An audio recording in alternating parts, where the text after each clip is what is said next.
Assalamualaikum warahmatullahi wabarakatuh. Halo Tyleries, jumpa lagi bersama kami di sini di podcast Tyler Tanya Konselor. Nah, gimana nih kabar teman-teman pada hari ini? Semoga selalu sehat ya, sehat jiwa, sehat fisik, pokoknya semua sehat gitu. Nah, topik hari ini sangat menarik ya. Teman-teman di rumah mungkin juga bisa jadi relate sama teman-teman seperti itu. Nah, apa yang hari ini akan kita bahas diskusikan bersama yaitu luka di balik stereotip anak bonus. Anak bonusnya pakai tanda petik. Karena anak bonus yang kita maksud di sini ini merupakan istilah yang sering muncul untuk anak yang lahir tetapi orang tuanya ini sebenarnya tidak merencanakan seperti itu. Jadi bertambahnya anggota baru dalam keluarga tersebut itu sebenarnya sudah tidak direncanakan. Nah, itulah yang biasanya orang-orang menyebutnya tuh sebagai istilah anak bonus seperti itu. Nah, supaya diskusi kita menarik hari ini, saya tidak sendiri di sini karena ditemani oleh seorang ibu konselor, seorang ibu psikolog klinis. Beliau merupakan dosen juga di Psikologi Universitas Negeri Yogyakarta dan tentu saja merupakan salah satu konselor favorit di UPT LBK UNY. Nah, beliau adalah mungkin tidak asing lagi bagi teman-teman semuanya ya, anak-anak UNY. Beliau adalah Ibu Chania Mutia, MPSI psikolog. Selamat datang Ibu, terima kasih sudah hadir di sini. Terima kasih juga untuk undangannya. Waalaikumsalam. Nah, Ibu Chania gimana kabarnya Bu? Alhamdulillah sehat hari ini. Alhamdulillah, terlihat sekali fresh wajahnya. Ya ini senyumnya. Soalnya mau weekend ya. Oh iya benar Bu, ya Allah ini kalau weekend tuh benar-benar semangat gitu ya Bu, menyambut weekend, besok berkumpul bersama keluarga. Bener banget, istirahat ya modenya. Bu Chania, saya tuh kalau lihat Bu Chania tuh hawanya pengen konseling. Karena muka Bu Chania adem gitu ya, karena pengen cerita gitu. Jadi teman-teman nih kalau mau konseling dengan Bu Chania bisa langsung daftar di UPT LBK UNY, langsung aja isi form. Di sini ada Bu Chania. Nah, nanti kita dengarkan diskusi bersama Bu Chania. Besok kalau mau daftar konseling isi formnya. Boleh ya. banget. Nah, Ibu, hari ini kita sedikit ngobrol ya Bu tentang topik kita hari ini, anak bonus seperti itu. Nah, menurut Bu Chania sendiri, kira-kira fenomena anak bonus di kalangan masyarakat ini seperti apa sih Bu? Oke, fenomena anak bonus. Jadi kalau kita ngomongin secara kehamilan nih, benar tadi kata Cut, anak bonus itu anak yang biasanya tidak diinginkan sama keluarganya untuk hadir sebenarnya ke dunia ini, tapi ternyata kebobolan gitu nggak sih Cut? Nah, fenomena anak bonus ini walaupun kayaknya kelihatannya nggak banyak gitu ya teman-teman, tapi faktanya itu banyak banget gitu teman-teman. Apalagi kalau teman-teman tahu ya, generasi-generasi kan macam-macam nih. Ada generasi baby boomer, X, Y, Z dan lain-lain. Biasanya orang tua kita nih yang baby boomer gitu, ada 1, 2 ataupun 3 yang ternyata punya anak bonus gitu teman-teman. Jadi kalau diistilahin di bahasa Inggris tuh Cut, kalau kita nyari di penelitian-penelitian namanya unwanted children. Jadi anak-anak yang sebenarnya nggak diinginkan tapi harus terlahir ke dunia ini, entah gara-gara kebobolan dan lain sebagainya biasanya kayak gitu. Jadi untuk fenomenanya sebenarnya banyak banget. Bahkan nih kalau teman-teman pernah ke psikolog gitu, atau teman-teman mendengar testimoni-testimoni dari konselor, psikolog dan lain sebagainya, biasanya anak bonus ini juga ada yang mengalami permasalahan secara mental nih Cut. Jadi kalau dari hasil penelitian memang ternyata anak bonus ini punya kerentanan yang lebih gitu secara mental. Karena apa? Nanti kita akan bahas lebih lanjut. Oke, terima kasih Bu Chania, penjelasannya sangat detail sekali, menambah pemahaman bagi teman-teman di rumah. Ternyata anak bonus ini banyak dan ternyata mungkin ya teman-teman di rumah juga, oh ini relate banget nih sama aku, berarti aku anak bonus nih. Gitu, ya. Bener banget. Iya Ibu. Nah, kalau secara psikologi sendiri nih Bu, apa sih Bu dampak luka batin yang ditimbulkan dari anak-anak bonus ini ketika dirinya tuh mendengar selentingan dari masyarakat atau orang luar biasanya, oh kamu nih anak bonus loh sebenarnya. Nah seperti itu tuh apa sih dampak yang dialami, dirasakan? Dampak secara psikologis ketika dia mendengar kayaknya aku tuh anak yang nggak diharapin deh dan lain sebagainya gitu-gitu kali ya. Dampaknya seperti apa? Pasti nih yang pertama biasanya nyerangnya ke keberhargaan diri itu cuy. Jadi dia merasa oh ternyata aku tuh nggak diharapin sama orang tuaku ya. Terus kenapa aku harus ada di sini gitu?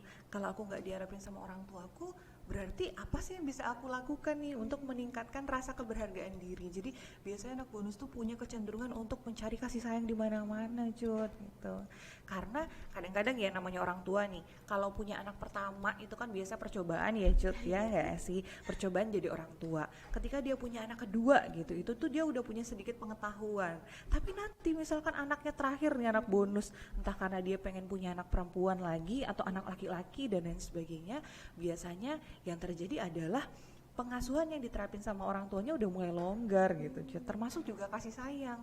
Karena kadang-kadang mungkin dia ngerasanya kayaknya karena saya sudah pernah punya anak nih, saya sudah pernah menerapkan pengasuhan ini itu dan lain sebagainya ke kakak-kakaknya, untuk anak terakhir kayaknya nggak harus ketet-ketet deh gitu biasanya. Tuh, jadi anak terakhir ini kan biasanya punya kecenderungan untuk mencari kasih sayang di mana-mana. Jadi untuk nonjolin diri gitu, Cut. Di satu sisi sebenarnya dia disayang ya nggak sih? Jadi anak bonus ataupun anak terakhir, anak bungsu itu kan biasanya ada stereotip banget tuh, Cut. Misalnya stereotipnya dia tuh anak yang paling disayang. Bukan. Jadi anak bungsu itu punya stereotip dia adalah anak yang paling disayang. Tapi anak bungsu yang bonus itu biasanya enggak, gitu enggak sih, Cut? Malah dia akan ngerasa kayaknya saya tuh nggak disayang, makanya saya tuh nggak diharapin. Tapi kenapa saya harus hadir? Jadi biasanya anak anak bonus ini punya kecenderungan harga dirinya rendah banget gitu. Terus juga secara psikologis setelah rasa harga dirinya ini rendah, kemudian juga mungkin dia jarang banget mendapatkan apresiasi, perhatian dan lain-lain, kan dia jadi mempertanyakan dirinya dia jadi nggak bisa memaksimalkan potensi yang ada di dalam dirinya dia. Jadi jatuhnya ya berada di zona nyaman aja gitu. Sementara secara psikologis ternyata ada dampaknya juga nih, dampak jeleknya gitu. Dampak negatifnya misalkan ternyata muncul kecemasan karena pasti nih teman-teman sekalian dapat stigma, label ataupun bulian bahwa kita itu anak bonus itu tuh nggak gampang. Misalnya aku pernah dengar ya kasus ketika ada orang tua yang harusnya ngambil rapot anaknya. Ya enggak sih, biasanya kan emang orang tua kita, tapi ternyata karena saya anak bonus, orang tua saya itu seumuran sama kakek nenek saya, ya enggak sih. Jadi pas dia datang ke sekolah tuh, orang tua datang ke sekolah buat ngambil rapot sama anaknya, kemudian abis itu anak-anak atau teman-teman yang lain membuli gitu, jadi bilang kenapa sih kamu tuh diambil rapotnya sama nenek kakekmu terus gitu. Itu kan udah menimbulkan luka ya teman-teman sekalian, padahal sebenarnya itu bukan nenek kakeknya, itu adalah orang tuanya gitu. Jadi dia ngerasa kayak kok saya itu beda ya dari teman-teman saya yang lain tuh, mulai ada perasaan beda, terus nanti akhirnya jadi mengisolasi diri, berkembang ke gangguan mental yang lain dan sebagainya. Jadi emang sebenarnya dampak negatifnya tuh banyak banget sih anak bonus ini kalau dia dapat stereotip dari masyarakat. Tapi kalau misalkan dia dapat lingkungan yang mendukung, bisa juga nih Cut, dia memaksimalkan potensinya dia kayak gitu. Oke, iya sih Bu. Mungkin salah satu faktornya juga kenapa anak bonus ini merasa beda di lingkungan keluarganya karena rentang umur ya Bu yang jauh. Benar banget. Jadi kayak nggak ada yang seumuran, nggak ada yang nyambung gitu di keluarga. Bener banget. Biasanya tuh Cut, orang tuanya baby boomer, anaknya generasi milenial, kan nggak nyambung ya nggak sih Cut? Komunikasinya jelek banget, akhirnya anaknya nggak punya tempat yang aman buat dia cerita, pada akhirnya berkembang ke gangguan mental kayak gitu biasanya polanya. Dan biasanya kayak saudara-saudara, kakak-kakaknya itu yang udah jauh bisa jadi udah punya keluarga sendiri dan fokus dengan keluarganya sendiri, seperti itu ya Bu. Bener banget, jadi udah masing-masing sibuk ya Cut ya sama kehidupannya sendiri gitu, jadi emang biasanya jadi nggak diperhatikan. Oke, iya sih Bu. Nah terus nih Bu, kira-kira nih penanganannya untuk si anak bonus ini jika merasa terkucilkan di keluarga, lalu seperti apa sih yang harusnya tuh dari sisi dia untuk membangun dirinya sendiri ini? Oke, nah ini juga banyak banget ya teman-teman terjadi. Jadi misalkan ada seorang klien gitu, atau mahasiswa gitu yang datang ke saya untuk cerita bahwa dia itu anak bonus, kemudian dia mengalami permasalahan-permasalahan psikologis, ataupun mungkin teman-teman Tayloris ya sebutannya, mengalami hal tersebut. Apa sih yang bisa kita lakukan? Yang pertama yang harus kita lakukan adalah menyadari kita tuh lagi kenapa sih sebenarnya gitu. Menyadari kalau saya tuh ternyata lagi nggak baik-baik aja toh. Kenapa jadi nggak baik-baik aja? Karena sering dibully misalkan, atau saya ngerasa saya nggak dapat perhatian lebih dari keluarga saya dan lain sebagainya. Pertama, kita sadari dulu. Ketika kita udah mulai sadar nih, yang kita lakukan adalah menerima kondisi itu. Ya kan kita nggak bisa ya Cut ya, memutuskan untuk terlahir di mana gitu nggak sih? Kalau bisa sih saya mintanya terlahir dari rahimnya Kate Middleton gitu nggak sih Cut? Tapi kan nggak mungkin itu terjadi. Jadi mau nggak mau ya kita menerima kondisi itu. Setelah kita mencoba untuk menerima kondisi itu, tadi kan kita udah menyadari menerima kondisi itu, hal-hal yang masih kita bisa coba untuk tingkatkan, kita bisa tingkatin nih Cut. Misal nih, ada stigma yang bilang anak bonus itu adalah anak yang sangat gak diharapin, biasanya masa depannya suram. Ya berarti kita harus membuktikan nih, minimal ke diri kita sendiri bahwa kita tuh bisa jadi versi terbaik buat diri kita dibanding dengan diri kita yang kemarin gitu. Jadi tugas teman-teman juga nih, teman-teman yang mungkin memang sak delalah gitu ya Cut kalau bahasa Jawa.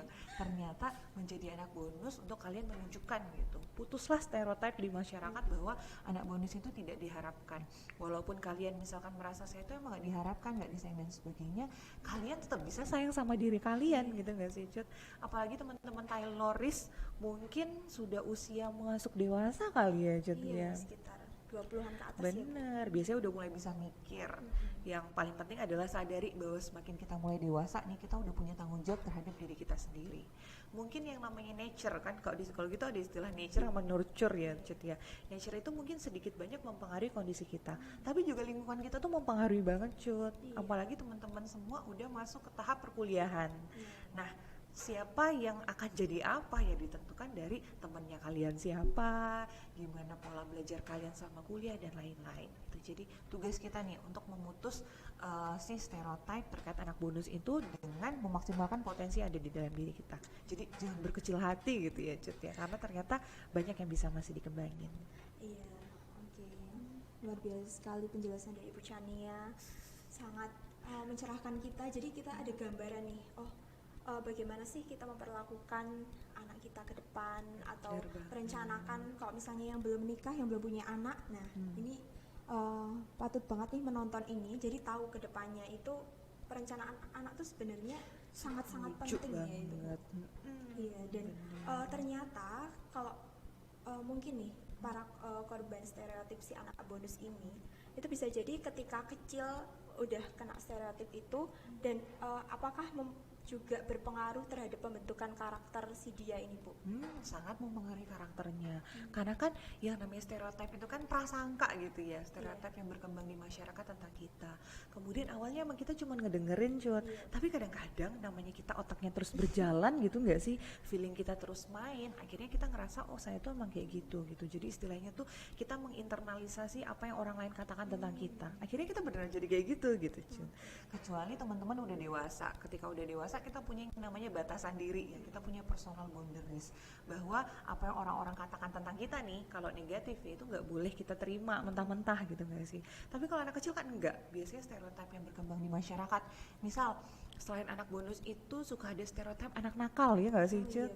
Nah awalnya dia cuma ngedenger dia tuh anak nakal dan lain sebagainya, lama-lama dia jadi ngerasa ya nggak apa-apa aku nakal, emang orang lain itu mikirnya aku juga nakal, ya udah jadi aja nakal walaupun aslinya dia nggak nakal gitu teman-teman. Jadi penting banget sih emang untuk memutus si stereotip itu tadi terkait anak bonus, karena dampaknya luar biasa. Nah biasanya nih Cut, kalau kita ngomongin soal psikologi, biasanya stereotip yang berkembang di masyarakat nih menyebabkan yang namanya trauma psikologi terkait dengan masa kecilnya. Jadi kalau teman-teman pernah dengar ada yang istilahnya inner child wounded gitu, luka di masa kecil. Jadi kalau kalian ngebayangin, karena stereotip yang kita berikan walaupun kita sebenarnya cuma bercanda gitu, itu tuh ternyata bikin dia malam-malam nangis di pojokan kamar. Dan dirinya dia nih, inner child-nya tadi itu yang terluka itu tuh nggak pindah-pindah Cut dari tempat itu gitu. Ketika dia sampai di masa dewasa, luka itu masih ada, kadang-kadang bikin dia jadi nggak percaya diri, dia nggak bisa maksimalin potensi diri. Kalau dia tidak menyadari kalau dia punya luka itu dan gak disembuhkan, nanti suatu hari dia bisa meneruskan luka itu ke anaknya gitu Cut. Jadi siklusnya nggak putus-putus gitu Cut biasanya. Benang merah gitu ya Bu. Bener banget. Oke. Nah, Bu, tadi sempat disinggung inner child. Nah, kalau misalnya nih Bu, kita akhirnya menyadari, oke, ternyata ini aku ada masalah nih dari dulu, masa kecil yang belum terselesaikan, unfinished business juga gitu. Nah, terus gimana caranya kita bisa berdamai dengan luka itu gitu? Oke, caranya berdamai sama si stepnya. Yang pertama kita menyadari dulu bahwa kita tuh nggak baik-baik aja akibat trauma pengasuhan misalkan gitu ya. Setelah kita mulai menyadari itu, step berikutnya adalah menerima. Ya udah nggak apa-apa, emang kita mungkin harus melewati masa lalu yang kayak gini gitu nggak sih. Tapi setelah kita mencoba menerima, termasuk juga ya menerima, karena kan yang namanya orang tua tuh nggak sempurna ya Cut. Apalagi orang tua kita nih, teman-teman teloris semua, itu tuh dulu nggak belajar psikologi, nggak belajar pengasuhan, ya nggak sih Cut. Jadinya juga bingung apa sih yang bisa saya lakukan. Jadi biasanya orang tua kita tahu itu adalah mengasuh dengan bagaimana dia diasuh sama orang tuanya gitu Cut. Nah itu yang kadang-kadang berbahaya. Jadi tadi udah menyadari, kita mencoba untuk menerima. Tapi kalau teman-teman belum bisa sampai ke fase menerima, mungkin teman-teman butuh bantuan dari profesional gitu Cut. Karena kalau misalkan luka di masa kecil ini nggak selesai, biasanya dia akan memanggil luka-luka yang sama berikutnya. Misal di masa kecil saya ngerasa nggak disayang gitu, ketika nanti suatu hari saya punya pacar nih, saya bisa ngerasa nggak disayang sama pacar saya, padahal dia udah sayang segitunya gitu sama kita. Kenapa itu terjadi? Karena ada luka, ada trauma di masa lalu yang nggak selesai. Jadi teman-teman boleh banget untuk cek-cek kondisi kesehatan mentalnya, salah satunya di UPT-LBK. Benar banget kata Bu Chania. Nanti teman-teman yang merasa butuh bantuan psikologis bisa langsung mendaftar di UPT-LBK seperti itu ya. Betul sekali. Nah, tadi juga sempat disinggung mengenai pengasuhan dan bagaimana hubungan antara orang tua dan anak seperti itu Bu. Nah, cara memahami sudut pandang anak terhadap orang tua atau orang tua terhadap anak itu bagaimana sih Bu baiknya? Cara memahami sudut pandangnya ya, Iya. ya pasti iya. Kalau misalnya kita ngadain terapi keluarga untuk permasalahan anaknya tuh anaknya cemas gitu, nggak bisa maksimalin potensi, pasti anaknya punya pikiran sendiri, orang tuanya punya pikiran sendiri ya. Pas kita kumpulin nih, biasanya mereka punya perspektif. Misalnya nih, satu, walaupun saya anak bonus, saya tuh pengen banget diperlakukan seperti kakak-kakak saya gitu Cut. Biasanya mereka pengen disayang kayak kakak-kakaknya, mereka pengen dihargain kayak kakak-kakaknya juga.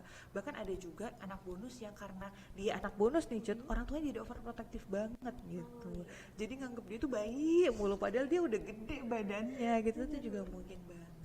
Kalau dari perspektif anak itu sih, biasanya dia punya kebutuhan-kebutuhan yang nggak bisa dipenuhi sama orang tuanya, sehingga akhirnya ketika dia ketemu sama laki-laki atau sama perempuan, akhirnya jadi pacaran gitu nggak sih teman-teman? Coba cek-cek kalau misalkan kalian pacaran, apakah itu terjadi karena kalian tidak mendapatkan kebutuhan dari orang tua kita di rumah. Itu kalau dari perspektif anaknya. Kalau dari perspektif orang tuanya, ada juga orang tua yang karena ini anak bonus ya memang sebenarnya merasa saya itu sebenarnya udah nggak capable lagi menjadi orang tua, nggak mampunya itu dalam hal finansial misalkan, karena yang namanya hidup itu kan naik turun ya teman-teman. Tapi ada satu teori yang menyatakan bahwa kadang-kadang nih di usia 50 tahunan itu tuh kita tuh secara kejayaan tuh udah mulai turun Cut gitu. Jadi di usia 50 tahunan tuh kan fisik juga udah menurun, ambisi udah menurun dan lain sebagainya. Harusnya juga udah punya apa sih istilahnya tuh, tabungan hari tua gitu ya Cut ya, karena pasti kita udah mulai tersingkir gitu dari ranah pekerjaan. Nah itu jadi berdampak banget ke finansial orang tua biasanya. Selain berdampak ke finansial juga biasanya karena saya udah ngerasa tua nih, saya udah ngerasa capek untuk menjalani hidup, maka saya memberikan pengasuhan saya ke anak-anak yang lebih dewasa gitu. Tapi ternyata nih yang namanya anak-anak yang lebih dewasa ya itu kan juga sebenarnya bukan anaknya, tapi itu tuh adiknya gitu ya. Dia memperlakukan bukan sebagai anak, jadinya sebagai adik gitu. Jadi kalau bisa orang tua itu menyampaikan apa yang dia pikirkan, ya mungkin dia akan bilang kayak gitu sih. Atau mungkin kalau misalkan dia adalah orang tua yang terbuka nih Cut, dia akan bilang kayak gini, "Dear anakku, walaupun kamu anak bonus, ayah sama ibu sudah seumuran seperti ini, ayah dan ibu tetap loh mau belajar dari kamu." Tuh. Jadi teman-teman juga nih yang mungkin merasa anak bonus, anak bungsu, kita juga mau nggak mau harus belajar untuk bangun komunikasi sih Cut. Karena kadang-kadang yang namanya anak milenial ya kebanyakan apatisnya gitu nggak sih Cut. Teman-teman mau kayak bilang, Ya aku tuh pengen mereka tuh memahami aku, mereka tuh tahu kebutuhan aku, tapi yang namanya orang tua tuh nggak bisa gitu teman-teman. Orang tua tuh perlu untuk kita ngomong gitu apa yang dibutuhin, karena orang tua kita bukan dukun. Kalau orang tuanya kita kayak Jeng Rara gitu, apa jeng-jeng yang lain mungkin bisa kali memahami kondisi kita, tapi kan bukan Cut gitu, karena bukan ya mau nggak mau pada akhirnya bikin kita jadi harus lebih bangun komunikasi sama orang tua sih, asertif sih Cut sebenarnya kuncinya biar jadinya tetap nggak ada yang namanya miskomunikasi gitu dalam keluarga. Oke. Yang saya tangkap di sini tuh benar-benar membangun komunikasi seperti itu ya Bu, yang paling penting. Dan ini Bu, kadang ini kan namanya orang tua itu ada kayak ego orang tua yang merasa wah aku lahir duluan nih, udah ngerti nih harusnya gimana-gimana, sedangkan anak ya itu tadi permasalahannya adalah anak milenial zaman sekarang yang apatis seperti itu. Bener itu nggak nyambung gitu loh Bu, bertumbukannya. Gimana sih tips-tips dari Bu Chania gitu membangun komunikasi yang baik di tengah keluarga gitu antara anak dan orang tua seperti itu. Oke, kalau untuk orang tua ya, orang tua yang mungkin masih mau berubah gitu ya, Jo. Sadari bahwa sebenarnya peran orang tua itu nggak cuma jadi orang tua aja ya, nggak sih? Peran kita tuh sebagai orang tua ada yang harus satu menjadi orang tua, dua harus jadi teman juga gitu, bahkan kita tiga kita kadang-kadang harus jadi adik gitu buat anak kita tuh mungkin banget. Jadi sadari kapan kita harus berperan apa gitu ke anak kita, karena kalau misalkan kita jadi orang tua terus anak kita jadi males Cut ya nggak sih? Saya males banget cerita sama mama saya, soalnya nanti kalau saya cerita dinasihatin mulu gitu, padahal sebenarnya anaknya makin cerita untuk buang sampah aja gitu teman-teman. Jadi pertama itu sih bagi orang tua nih tipsnya adalah buat menyadari bahwa peran kita tuh nggak cuma orang tua aja, kita perlu jadi teman, kadang-kadang kita perlu jadi financial planner, kita perlu jadi psikolog dan lain-lain gitu nggak sih Cut, buat mengatasi permasalahan-permasalahan anak kita. Tuh. Kalau tipsnya buat teman-teman sekalian mungkin tadi sih, jadi jangan apatis dulu, coba dulu gitu, coba dulu untuk mengubah hal-hal yang selama ini mungkin teman-teman belum pernah coba. Kalau selama ini belum pernah coba untuk ngebangun komunikasi yang lebih sehat, ya dicoba untuk bangun komunikasi yang lebih sehat. Itu pun kalau orang tuanya bisa berubah Cut, gitu nggak sih? Kalau misalkan orang tuanya nggak bisa berubah, ya berarti harus teman-teman lakukan adalah mengontrol apa yang bisa kalian kontrol dari dalam diri kalian sendiri, khususnya mengontrol pikiran, mengontrol perasaan, dan juga mengontrol perilaku sendiri gitu. Karena memang segala sesuatu yang ada di luar diri kita tuh nggak bisa kita kendaliin, ya nggak sih Cut? Kadang-kadang kita udah asertif ke orang tua, mungkin orang tua nanggapnya jadi beda, tapi minimal kita tuh udah ikhtiar gitu nggak sih Cut? Udah mencoba dulu, karena kalau kita nggak coba kita nggak akan tahu gitu. Jadi butuh banget keberanian teman-teman sekalian untuk memutus stereotip itu, untuk mencoba mengubah perilaku yang lama jadi perilaku yang lebih sehat gitu Cut. Oke Bu, berarti intinya adalah anak bonus ini juga apa ya, bukan juga menjadi hal yang akhirnya membuat diri si anak bonus ini insecure, terus merendahkan diri sendiri dan akhirnya tenggelam gitu ya Bu. Tapi bisa juga ketika dia mau berusaha, dia akhirnya mau semangat gitu, pasti dia juga bisa menjadi seseorang yang bisa membuktikan walaupun aku anak bonus nih, aku juga bersinar loh gitu ya Bu ya.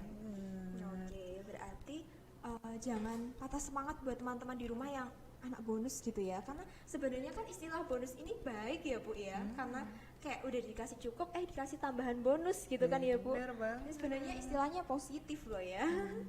Iya. Nah tapi ini Bu, sekali lagi yang kadang-kadang tuh bikin gatal telinga gitu kan.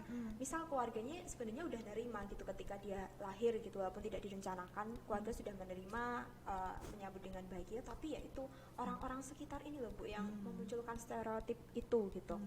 Nah bagaimana nih edukasi pada masyarakat untuk memutuskan stereotip anak bonus ini? Oke, kalau tugas edukasi pasti ya tugas kita semua nih, khususnya semua teman-teman Tayloris gitu. Jadi semua pendengar di sini gitu, semua teman-teman yang diskusi bareng di sini, kita yang harus mulai untuk memutus si rantai stereotip itu ya nggak sih Cut, biar nggak ada dampak secara psikologis buat teman-teman yang emang ternyata anak terakhir yang mungkin nggak begitu diharapin sama keluarga. Jadi tugas kita sih masing-masing dimulai dari teman-teman sekalian. Sesederhana kalau kita ngelihat misalkan sepupu kita atau ponakan kita punya anaknya paling kecil, jaraknya beda banget sama orang tuanya, ya kita jangan ngebully gitu nggak sih Cut. Itu satu. Kemudian kalau untuk orang tua ya pasti ya, karena kita menyadari juga bahwa ternyata urutan kelahiran bahkan jarak kelahiran itu tuh berdampak banget ke kondisi psikologi anak. Nah bener kata Icu tadi, jadi kita perlu banget emang merencanakan gitu, merencanakan kapan harus hamil, kapan harus melahirkan, bahkan kapan harus nyekolahin anak dan sekolahnya harus di mana gitu. Jadi kayak apa ya Cut, semua orang tua tuh bisa punya anak gitu, tapi nggak semua orang tua bisa merencanakan itu dan bisa mengasuh anak dengan cara yang tepat gitu sih Cut. Jadi banyak hal yang sebenarnya kita bisa lakukan untuk memutus si siklus itu. Iya, benar sekali sih Bu. Jadi tips buat teman-teman semua ini ya dari Bu Chania, semoga teman-teman juga bisa mengambil apa ya pembelajaran dari bincang-bincang sederhana kita hari ini. Dan tadi dibahas sedikit mengenai urutan kelahiran Ibu. Nah mungkin teman-teman di rumah itu kayak bingung urutan kelahiran itu apa sih? Coba boleh dijelaskan sedikit Bu Chania, urutan kelahiran itu seperti apa Bu? Urutan kelahiran itu adalah kita terlahir ke dunia ini dari rahim orang tua kita nomor berapa gitu ya teman-teman. Nah ternyata nih urutan kelahiran tuh mempengaruhi banget loh secara psikologi. Jadi mungkin teman-teman tahu ada istilahnya anak sulung, anak tengah, terus ada anak bungsu gitu ya. Nah ada seorang psikolog, dokter, terapis juga namanya Alfred Adler. Nama singkatnya itu Adler. Jadi Adler itu bikin teori ini teman-teman di tahun 1920-an bahwa ternyata urutan kelahiran itu sangat mempengaruhi kondisi psikologis. Coba deh teman-teman sekalian lihat ke orang-orang sekitar kalian. Ya anak sulung mungkin, anak bungsu itu pasti bisa karakternya beda-beda gitu. Tapi sebenarnya karakter itu nggak sifatnya saklek sih Cut. Jadi kan sebenarnya kondisi diri kita itu dipengaruhi sama nature, bawaan lahir, sama juga lingkungan atau nurture tadi. Misal ada stereotip anak bungsu tuh manja gitu, tapi ternyata dia harus terlahir di keluarga yang kayaknya keras banget gitu, selalu menuntut dia untuk ayo kamu harus bisa kerja, harus bisa ini dan sebagainya. Akhirnya dia tumbuh jadi anak yang berani, itu juga mungkin gitu. Jadi nggak semua stereotip tentang urutan kelahiran itu tepat sih sebenarnya. Ada faktor dari nurture juga gitu, tapi tetap tadi ada yang namanya nature yang mungkin biasanya akan mempengaruhi kondisi anak. Jadi emang teman-teman kalau mau melahirkan nanti misalkan mau merencanakan mau punya anak berapa dan lain sebagainya, itu perlu banget untuk mempertimbangkan. Kalau jaraknya terlalu jauh nanti muncul nggak ya yang namanya sibling rivalry biasanya. Bakal berantem nggak ya sama kakaknya gitu, bakal berantem nggak ya sama adiknya, terlalu dekat terlalu jauh itu juga biasanya ada plus minusnya sendiri gitu. Jadi boleh sekali mulai sekarang pertimbangin lagi untuk merencanakan nggak cuman pernikahan aja, tapi sampai ke jumlah anak itu berapa, bahkan sampai ke mau diasuh dengan cara apa gitu. Terus tadi aku baru keinget satu hal lagi nih Cut, misalnya teman-teman adalah anak bonus gitu ya, salah satu tips lagi yang teman-teman bisa lakukan untuk memutus siklus itu adalah dengan speak up sebenarnya Cut, dengan bicara gitu. Misal ya saya sama Cut tuh saudaraan, Cut itu bude gitulah ceritanya, terus saya adalah anak bungsu, Cut tuh bilang alah kamu tuh nggak diharapin sama orang tuamu gitu misalkan ya. Nah saya nih kan merasa sesuatu ketika mendengar Cut ngomong kayak gitu, bude saya ngomong sesuatu itu. Nah saya harus asertif mengatakan ke bude saya bilang, bude mohon maaf ya kalau menyinggung, tapi sebenarnya kalau bude ngomong kayak gitu aku ngerasanya sedih banget gitu. Bude boleh nggak ya nyemangatin aku aja, nggak usah ngomongin jelek-jelek tentang aku, itu tuh boleh. Karena kadang-kadang kenapa kita disakiti sama orang ya karena kita membiarkan orang lain menyakiti kita Cut gitu. Jadi kita ya harus punya batasan diri, kita yang harus asertif sampein apa yang sebenarnya kita butuhin ke orang-orang yang ada di sekitar kita gitu Cut. Keren banget sih Bu, berarti ini asertif tuh memang dalam segala lini kehidupan benar-benar diperlukan. Betul gitu ya Bu, untuk menjaga mental kita juga, untuk memutus ini yang saat ini kita sedang bicarakan stereotip anak bonus seperti itu ya. Dan tadi satu poin lagi yang memang ini Bu, urutan kelahiran dan perencanaan kelahiran gitu juga sangat penting sekali bagi orang tua yang mau merencanakan anak seperti itu ya.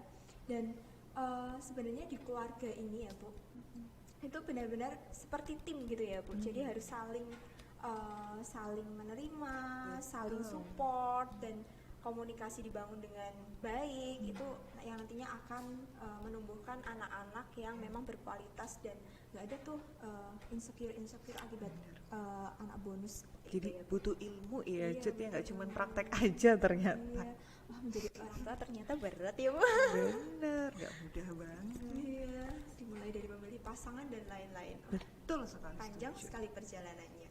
Iya, diskusi kita hari ini menarik sekali Ibu, benar-benar semoga banyak sekali hal yang bisa dipetik oleh teman-teman dan nantinya juga diambil hikmah, dipelajari dan diaplikasikan dalam kehidupan sehari-hari. Karena tema kita ini sebenarnya sangat relate sekali ya Bu sama kehidupan Benar sehari-hari dan banyak sekali loh teman-teman juga yang mungkin merasakan gitu ya, merasa tersisihkan menjadi anak terakhir, anak bonus seperti itu. Nah, semoga bincang-bincang kita hari ini membuat manfaat yang banyak, bermanfaat buat teman-teman semua dan karena kita dibatasi oleh waktu ini sayangnya, jadi ini sudah sesi terakhir, kami persilahkan Ibu Chania untuk memberikan closing statement-nya atas materi hari ini, atas diskusi kita hari ini. Baik, terima kasih Cut. Baik teman-teman sekalian, buat teman-teman yang mungkin belakangan ini merasa tersisihkan, merasa dikecilkan gitu, merasa mentalnya lagi gak baik-baik aja karena ada stigma-stigma anak bonus nih, ini saatnya kita untuk menyembuhkan diri kita sih Cut. Menyembuhkan dengan apa? Salah satunya dengan nonton ini gitu ya. Ini udah satu step yang bagus banget, jadi menyadari memang kalian gak baik-baik aja. Kalau sudah, lanjutkan dengan mencoba menerima kondisi diri sendiri. Kalau teman-teman mulai ngerasa kayaknya aku mencoba untuk healing tapi nggak bisa, teman-teman boleh banget untuk nyari bantuan dari profesional kesehatan mental. Gitu, Cuk. Terima kasih Bu Chania, sudah sangat jelas sekali step-stepnya yang harus teman-teman lakukan. Boleh dicatat juga nanti juga boleh teman-teman yang misal merasa lagi nggak baik-baik aja seperti yang tadi Bu Chania bilang, bisa bagi mahasiswa UNY ini ada layanan gratis dari UPT LPK. Langsung saja mengisi formnya, nanti bisa kita aturkan jadwal konseling bersama para konselor dari psikolog maupun dari bimbingan konseling seperti itu. Terima kasih banyak Bu Chania waktunya. Terima kasih untuk undangannya Cut. Sampai Ya, ketemu sama-sama, di Ibu. bincang-bincang lain ya Cut. Iya, semoga bisa ketemu lagi dengan episode dan topik-topik yang lebih menarik lagi sepertinya ya Bu ya. Terima kasih buat teman-teman semua Tayloris yang sudah menyimak sampai akhir. Tidak terasa waktu kita sangat terbatas ini ya. Jadi kita sudah sampai di sesi akhir. Saya ucapkan terima kasih. Jangan lupa di like, subscribe dan komen, dan jangan lupa juga follow Instagram UPT LBK UNY. Kan di situ bakal ada banyak lagi informasi menarik mengenai kegiatan-kegiatan kita, mengenai informasi psikologis yang tentunya akan bermanfaat buat teman-teman semua. Terima kasih, saya akhiri, mohon maaf sebelumnya. Wassalamualaikum warahmatullahi wabarakatuh. Bye bye. Waalaikumsalam warahmatullahi wabarakatuh. Sampai ketemu lagi.